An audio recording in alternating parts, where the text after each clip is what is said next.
Abstract texture becomes powerful when randomness is shaped with intention and control. Today, how to create abstract noise backgrounds.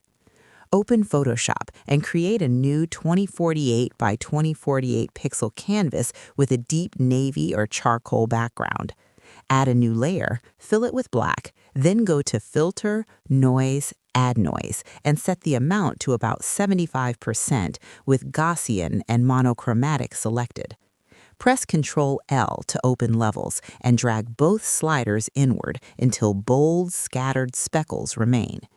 Change the blend mode to overlay so the noise interacts dynamically with the base color.